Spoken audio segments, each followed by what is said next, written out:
Asia foods ఉన్నాయిగా. వీరు లోకం మూలమూలల నుండి సింగిల్ ఆరిజిన్ స్పైసెస్ వెతికి తెస్తారు ప్రత్యేకంగా మన కోసం.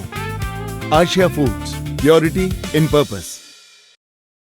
నీటి పరీక్షలో లక్షలాది మంది విద్యార్థులు సఫర్ అవ్వడం కాకుండా ఎంతో మంది విద్యార్థులు ఆత్మహత్యలు చేసుకుంటే 2024తో పాటు ఇప్పుడు మళ్ళా లీక్ రిలీజ్ అయింది. మొత్తం ఎన్డీఏ గవర్నమెంట్లో 12 ప్రశ్నాపత్రాలు ఎగ్జామ్స్, డిఫరెంట్ ఎగ్జామ్స్ లీక్ అయినాయంటే ఈ ప్రభుత్వం మాటలు ఎక్కువ మాట్లాడుతుంది, చేతలు తక్కువ. ప్రభుత్వాలు కూడా 12 ఏళ్లలో 152 ప్రశ్నాపత్రాలు లీక్ అయినాయంటే ఎంత నెగ్లిజెన్స్ గా ఉందో ఈ ప్రభుత్వం, ఎన్డీఏ ప్రభుత్వం అర్థమైంది.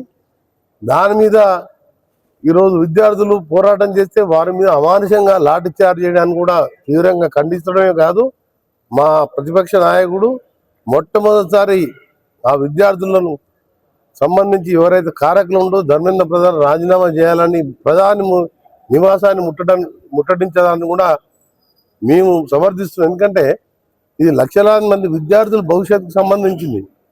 152 సార్లు లీక్లు అయితే ఈ ప్రభుత్వానికి ఏం బాధ్యత ఉన్నట్టు?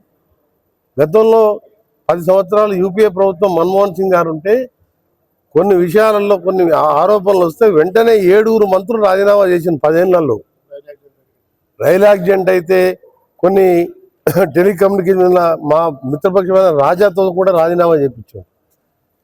ప్రధానమంత్రి నైతిక బాధ్యత వహించి క్షమాపణ విద్యార్థులకు చెప్పాలని డిమాండ్ చేస్తూ ధర్మేంద్ర ప్రధాన్ రాజీనామా చేయాలని కోరితే మా నాయకుడిని పిడిగుద్దులు గుద్ది అరెస్ట్ చేయడానికి కూడా తీవ్రంగా ఖండిస్తున్నాం. ఆయన నిస్వార్థంగా ఈరోజు ఆయనకు కుటుంబం లేదు, ఏం లేదు. భారతదేశం యువకులే నా కుటుంబం అనుకొని ఇలా పెళ్లి చేసుకోకుండా, మ్యారేజ్ చేసుకోకుండా దేశం మొత్తం కాలినడకన 4000 కిలోమీటర్లు మా గతంలో చూసినాం.